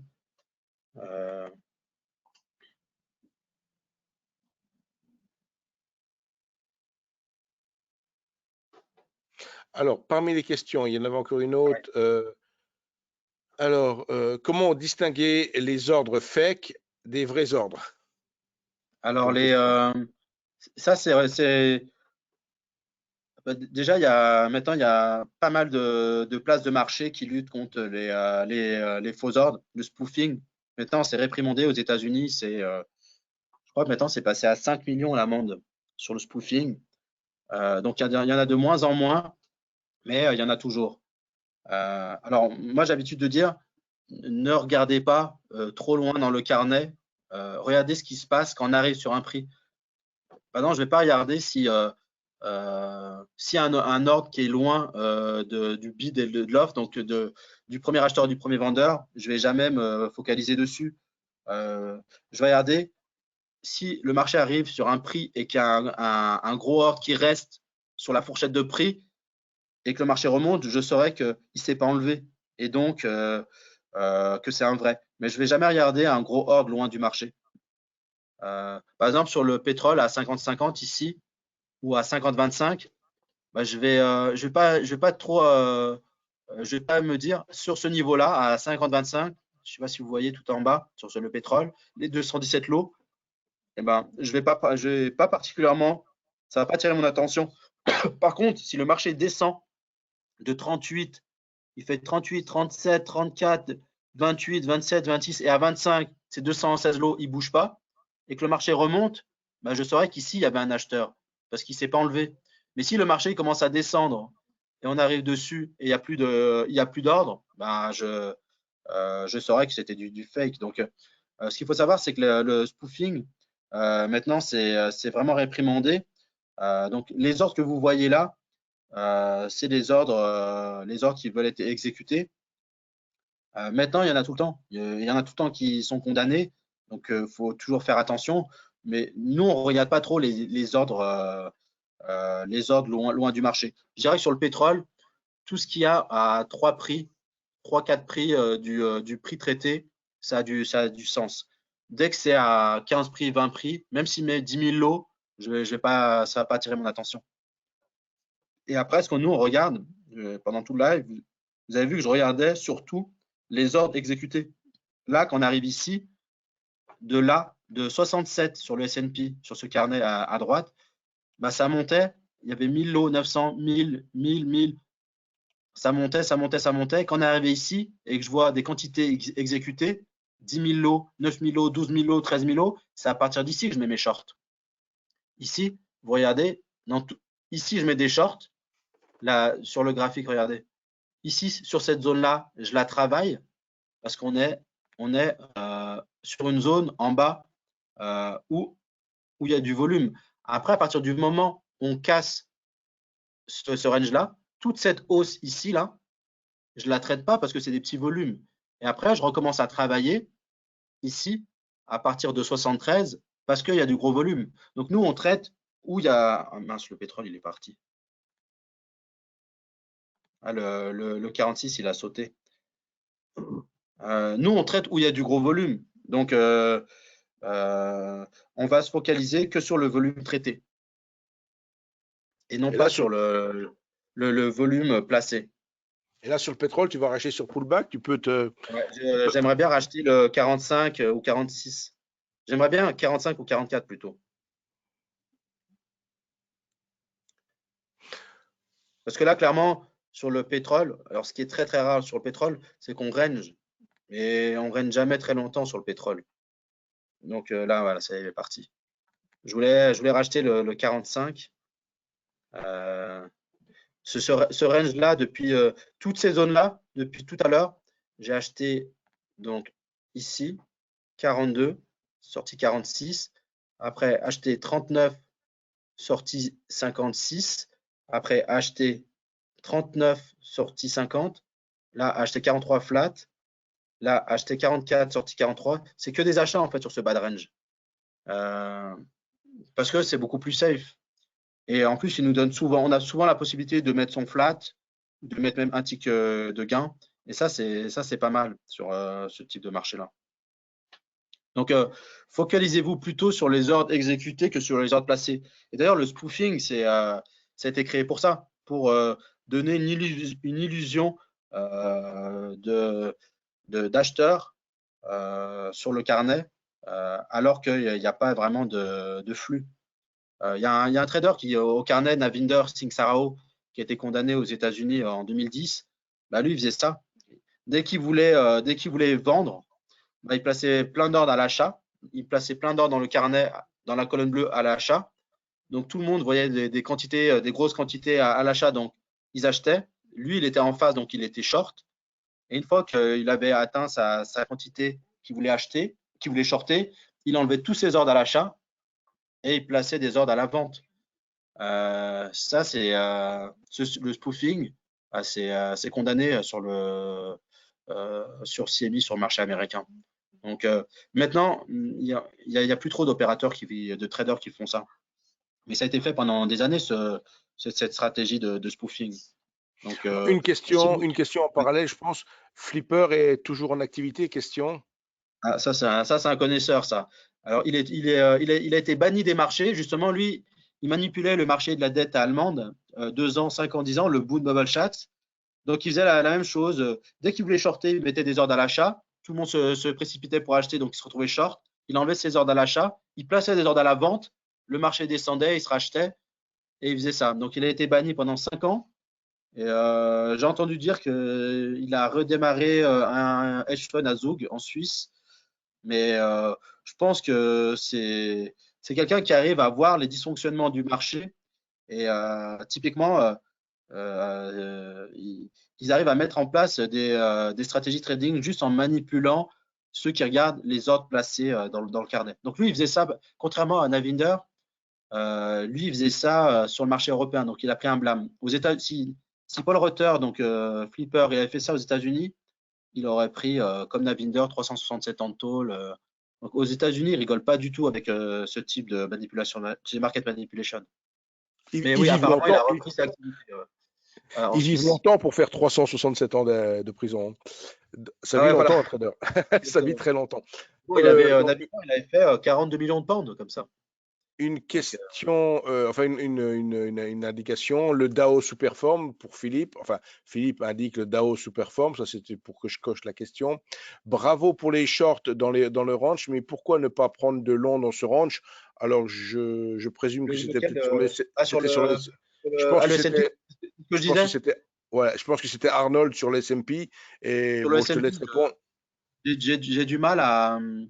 euh, c'est comme le pétrole en fait. Le pétrole, pour l'avoir vu descendre de 65 à 50, bah, j'essaie de me mettre du côté du prochain retour en fait. Je me sens plus en sécurité en achetant et en mettant un stop, alors qu'il y a un stop, hein, quoi qu'il arrive. La question, elle est pertinente, hein. Que je short le range ou que j'achète le range, il y a le même stop. Donc, mon risque, c'est le même. C'est juste Après, ça, c'est l'expérience et c'est mon historique qui fait que sur ces prix-là, je veux pas être acheteur, en fait. Alors, tout à l'heure, j'ai acheté hein, quand il y a eu un retour, mais je vais privilégier les shorts. Alors, on dit souvent qu'au carnet, il n'y a pas de biais, mais en l'occurrence, là, je préfère hedge short parce que ce que j'aime faire sur mes shorts-là, alors là, le marché, il s'y apprêtait pas trop, mais c'est de renforcer mes positions et de les accumuler. Et alors, il y a des journées comme celle-ci, ça va pas passer, mais dès que le marché il fait des plus hauts et qu'il y a un gros retracement, bah, je me retrouve à accumuler des shorts, à les renforcer. Et donc, je préfère me concentrer sur un sens parce que quand vous avez votre stop loss, si vous voulez prendre tous les trades, vous allez éparpiller. Votre stop loss, il va être éparpillé entre les achats et les shorts. Déjà, là, il est éparpillé entre le pétrole et le S&P. Donc, ça vous évite les portes de saloon. Parce que des fois, vous achetez, après vous mettez votre stop, ça réintègre le range. Vous shortez le haut du range, vous coupez, ça réintègre le range. Et vous avez un stop loss. Et donc, Et chaque le fois que vous prenez pétrole, des pertes, un petit le coup d'œil pétrole sur le est parti. pétrole là, non? Ouais, ouais. J'ai l'impression que là, il y a un range et qu'ils ont envie de le breaker. Après, je voulais acheter 44. On a le même sentiment. Ça, c'est le.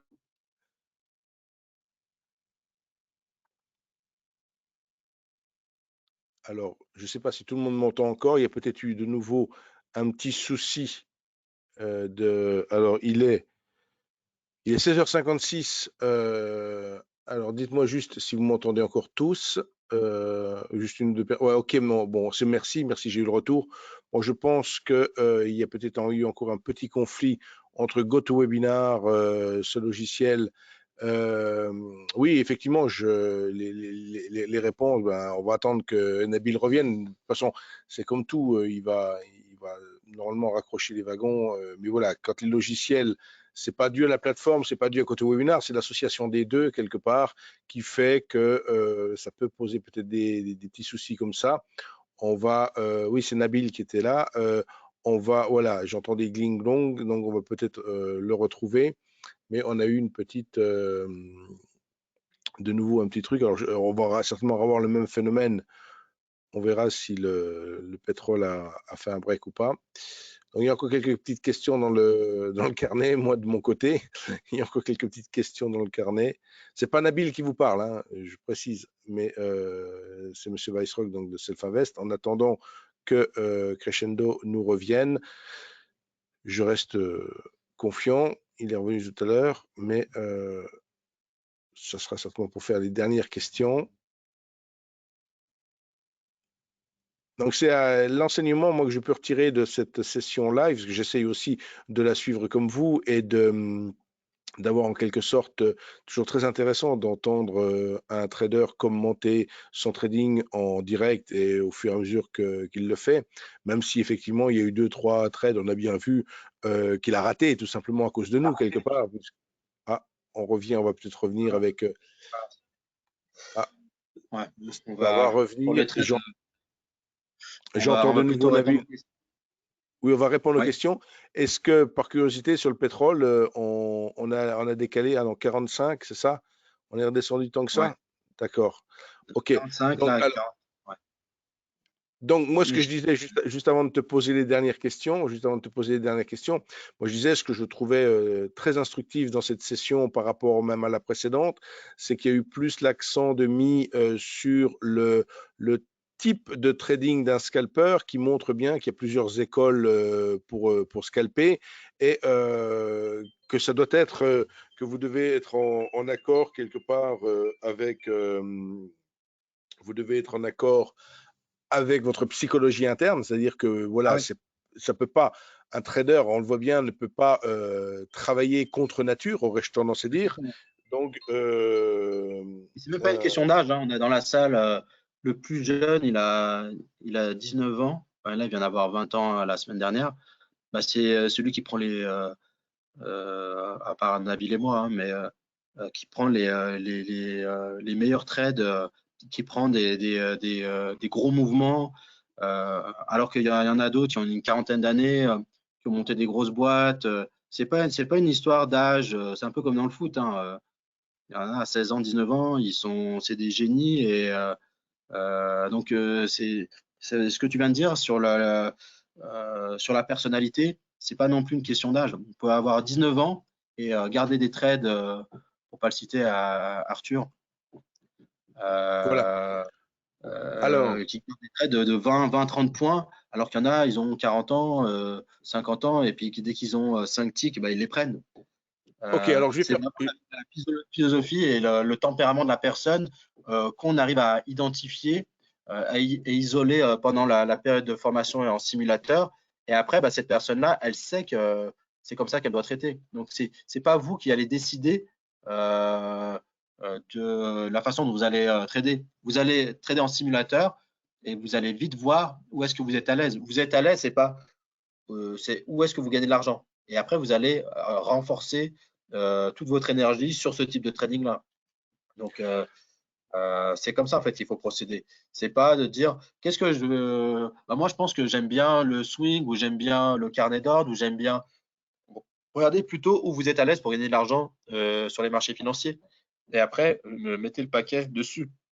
Si c'est faire du scalping à 5 ticks, il faut faire ça. Si c'est faire du swing, faites ça. Si c'est de faire du carnet, mais d'essayer de conserver une position pour faire du 5, 10, 15, 20, 30 points, faites ça. Mais le plus important, c'est de regarder où est-ce que vous gagnez de l'argent. Et après, de dire, bon, bah là, je vais appuyer sur cette stratégie-là, qui correspond à mon tempérament, qui correspond à une facilité que j'ai à prendre ce type de trade, à les renforcer, à les couper. Quoi qu'il arrive, il faut que vous soyez à l'aise avec le trading que vous faites. Et si votre voisin ou votre ami, bah, il fait un trading qui ne vous correspond pas et qui gagne plein d'argent, même s'il vous explique ce qu'il fait, bah, vous n'allez pas forcément gagner. Donc, nous, pour chaque personne, on essaie d'identifier où est-ce qu'elle est à l'aise. Et après, bah, on accentue les procédés d'apprentissage pour faire en sorte que bah, il puisse monter sa taille et qu'il puisse gagner le maximum d'argent. Ok, alors quelques questions qui vont certainement être répondues très rapidement. Comment ils font sur CFD sans volume profile et sans carnet? Donc je pense qu'il n'y a pas de trading CFD. Tu me dis si c'est Non, vous faites pas du tout de trading CFD. Oui, évidemment. non. Ça concerne aujourd'hui que le trading futur. Voilà pour cette réponse. Ouais. Nabil a souvent utilisé l'expression iceberg dans la distribution des ordres. A-t-il le temps de développer? Donc un petit mot sur l'ordre iceberg, peut-être Lord en deux, Iceberg, trois. alors sur les plateformes de professionnels, il y a cette option. C'est des institutionnels, donc des BlackRock, des Goldman Sachs, des Real Money, qui doivent acheter des grosses quantités. Et par exemple, sur le pétrole, s'ils doivent acheter 1000 lots, ben, il va placer, par exemple, disons qu'à 34, à 50,34, les 101 lots, ben, c'est un acheteur qui va acheter 1000 lots. S'il place 1000 lots à 34, ben, il va donner un signal en fait qu'il y a un acheteur. Par contre, s'il place 100 lots, déjà avec 100 lots, on dit il y a peut-être un acheteur. Mais s'il a 1000 lots, il place 100 lots. Dès que ces 100 lots sont exécutés, il replace 100 lots immédiatement. Enfin, c'est un automate qui va reloader. Donc, dès que l'ordre est exécuté, il y a un autre ordre qui va arriver. Et ça, c'est ce qu'on regarde. Quand le marché descend, on regarde sur un niveau de prix, est-ce qu'il y a une quantité qui revient à l'achat de façon systématique dès que le vendeur vend market. Donc, en observant les ordres de market et les ordres qui reviennent rapidement dans le marché, ça nous permet de voir où sont ces icebergs. Et ces icebergs-là, ils sont toujours placés par des institutionnels. Donc, un institutionnel, à partir du moment où il va vouloir acheter une zone de prix, il a des quantités à passer. Et donc là, par exemple, à 34, s'il en a 10 000 lots ou 1000 lots à acheter, bah, les 100 premiers lots, quand on va arriver à 34, quand ils vont vendre 100 lots, bah, il va remettre 100 lots. Quand il va vendre 100 lots, il va remettre 100 lots. Et donc, tout le monde va voir qu'il y a un acheteur. Donc, les vendeurs vont arrêter de vendre. Donc, ça peut faire 34, 37. Après, ça redescend à 34. Et puis, le vendeur va vendre jusqu'à qu'il n'ait plus de quantité à 34. Et après, il va chercher une autre quantité à l'achat. C'est la recherche de liquidité. Et donc, l'iceberg, c'est un ordre qui est à chaque fois redistribué dans le prix de façon automatique. Donc, il y a les ordres iceberg, après les ordres Gosberg. Les iceberg, c'est généralement 1000 lots. Là, on va voir, à 34, bah, ils lui ont donné ces 34 lots. Donc, il n'avait que 100 lots à acheter. Parce que dès le vendeur a vendu les 100 lots à 34, et ben, il n'en a pas remis 100 lots. Donc là, par contre, on revient sur le 34. C'est un ordre qui est reloadé automatiquement parce que l'acheteur avait tellement de lots achetés qu'il les a splittés en petites quantités. Alors, l'iceberg, c'est généralement la même quantité. Si c'est 1000 lots splittés en 100, ça va être 100, 100, 100, 100, 100, 100. Après, il y a les Gosberg. Je vais acheter 1000 lots et c'est aléatoire. Je mets 64 lots, après 230. Ça permet de passer plus incognito par rapport à ceux qui regardent les ordres d'iceberg. Ok, Voilà. alors, il y a Philippe qui revient en parlant beaucoup du Dow Jones, mais notamment, je pense que, regardez Dow Jones, il n'a pas réussi à aller au-dessus de son Open de 15h30. Donc, je suppose que ce que veut dire Philippe là, c'est une analyse un peu inter-indice. Donc, là, on a le S&P, mais regardez le Dow ou regardez d'autres indices. Est-ce que vous faites ça aussi sans pour autant les trader, mais regardez Si, simultanément tous les indices on fait pour ça. regarder. On regarde le S&P, le Dow, le Nasdaq. Surtout quand on veut traiter le Nasdaq, quand on voit que le Dow bouge pas ou que le Dow monte légèrement, le S&P monte légèrement, qu'on voit que le Nasdaq sous-performe, on va avoir tendance à le shorter parce qu'on se dit que là, il y a un vendeur sur la tech qu'il n'y a pas sur le S&P. C'est surtout quand on veut traiter le S&P ou le Nasdaq et qu'on veut se mettre short, on va privilégier celui qui sous-performe. Donc là, clairement, c'est quelque chose qu'on regarde. Mais on regarde ça aussi sur le DAX Eurostox. On regarde lequel sous-performe ou surperforme. Et si on doit identifier un acheteur, on va acheter sur le marché qui surperforme. D'accord. Une notion de force relative. Ouais. Ok, super. En fait, le maximum Alors, de gens de son côté, en fait. ok, encore une question. Est-ce que le scalping est rentable?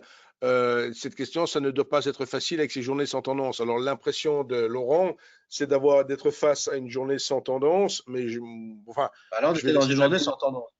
voilà, je vais laisser peut-être On Nabil était dans répondre, un mais range. je pense que Ça, ce c'est que typiquement une journée où c'était, il n'y avait pas, c'est une journée moyenne. Ce qu'il faut, c'est qu'il y a de la liquidité en fait. Là, on est resté sur un range, sur une légère hausse après une baisse, mais c'est pas les grosses journées. Mais votre objectif avec ces tailles-là, c'est de faire entre 500 et 1000 jours. Euh, euh, Là, voilà, c'était une journée, on va dire, une journée moyenne. C'est pas une super bonne journée, mais on va dire c'est une session. Si vous devez regarder le nombre de séances sur un mois, vous allez avoir 5, 6 très très belles journées, 2 stop loss, et le reste, ça va être des journées comme celle-ci ou un peu mieux, où vous allez faire grosso modo 50% de votre target sur ce type de journée-là. Ce n'est pas des journées où vous pouvez perdre de l'argent parce que c'est relativement facile à identifier. Mais pour chercher de l'argent, il faut faire des grosses journées. Il faut qu'il y ait un peu plus de volatilité quand même. Le pétrole, ça se traite, ça peut bouger de 200 points à 300 points. Là, on était sur 20 points de mouvement ou 30 points de mouvement depuis le début du live. Et le S&P, c'est pareil. Bah, le S&P, on a le range, le 66 de tout à l'heure et le 73. On est resté sur ces 8 points, 8 points de range. Donc, on n'est pas sur un move de 1, 2% de variation. Alors, on peut encore répondre à des questions, bien évidemment. Là, j'ai rebasculé l'écran sur parce que bon, tout simplement, pas très nettement, mais on a dépassé l'horaire. On était sur 15h, 17h, il est 17h09 et on peut bien sûr encore répondre encore quelques questions. Je tiens à vous indiquer là au travers de cette diapositive les possibilités de me joindre. Alors, pour le téléphone portable, privilégiez beaucoup le SMS et pas de l'appeler directement, parce que je suis souvent en train de faire autre chose, j'aurais tendance à dire, ou déjà au téléphone. L'email, bien sûr, n'hésitez pas à l'utiliser. Là, je traite tous mes emails.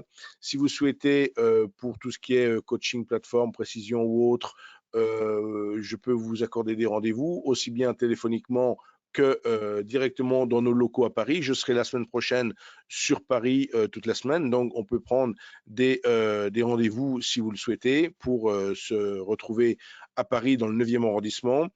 Nos bureaux sont typiquement entre le boulevard des Italiens et le boulevard Haussmann dans le 9e arrondissement. Le métro numéro 7 sur cette diapositive, c'est je dirais, les Galeries Lafayette, d'accord. Et le métro numéro 3, c'est Opéra. Donc, vous voyez, on est en plein, comment on appelle ça, 9e Angle arrondissement. d'or. Voilà. Et donc, pas de souci pour se revoir là. Merci pour le live de qualité, me dit-on. Voilà. Est-il possible de faire de l'intraday à partir d'un trade au carnet d'ordre? Voilà une autre question, peut-être qui sort un petit peu, qu'on n'a pas souvent eu, je pense. Est-il possible de faire de l'intraday avec le carnet d'ordre? Parce que là, on parle de Ah ouais. scalping. Bah, Là, c'est justement ce que je disais tout à l'heure. La personne que j'avais citée, Arthur, il fait 3 trades dans la journée. Donc lui, il identifie les grosses zones où il y a des gros achats et il va rentrer des positions. Il va mettre un stop beaucoup plus éloigné et il va sortir sur les trades intermédiaires. Il va pas prendre son gain. Donc lui, il va utiliser le carnet pour voir, par exemple, à 73, probablement que lui, il va shorter, il va mettre un ordre, un stop à 15 ticks et va essayer de prendre 20 ou 30 ticks. Et donc, vous pouvez utiliser le carnet. Déjà, vous pouvez même utiliser le carnet. Vous faites même du chart, mais vous utilisez le carnet juste pour rentrer votre position. Sur le chart, ça vous indique que vous voulez shorter, il y a une figure ou votre stratégie vous indique qu'il faut acheter ou il faut vendre, mais à quel prix? Bah, à quel prix vous pouvez regarder au carnet, à quel prix il y a un ordre d'iceberg où il y a un gros volume qui s'accumule et vous optimisez votre prix d'entrée ou votre prix de sortie. Donc, vous pouvez utiliser le carnet uniquement pour optimiser à quel prix je rentre, parce que graphiquement, j'ai vu, ou avec un indicateur, j'ai vu qu'il fallait acheter ou vendre, mais ça me dit pas à quel prix. Bah, vous regardez sur votre carnet où est-ce que ça bloque à l'achat ou à la vente pour optimiser votre entrée. ok, ben merci pour toutes ces précisions. Donc, ce fut passionnant. Enfin, moi, je parle à titre personnel et Merci à vous j'ai eu d'avoir quelques participé. retours positifs dans mon carnet d'ordre à moi, hein, dans les questions là. Voilà. Ben, on renouvellera, je pense, au long de l'année, on pourra renouveler cette expérience. C'est toujours intéressant. Et la preuve, 2 sessions de scalping ne se ressemblent pas. Tu as dit, Ouais. peut-être pour terminer là-dessus, est-ce que d'une certaine manière, comme on sait que effectivement, aucune session, enfin, moi j'ai une certaine culture au niveau du market profile et on explique qu'il y a 6 journées types, hein, des 6 différents types de journées en market profile. Est-ce que ça peut arriver que, au vu de telle ou telle journée, vous décidiez de ne pas trader aujourd'hui en disant, ben voilà, ou Non. non, Non, jamais, oui.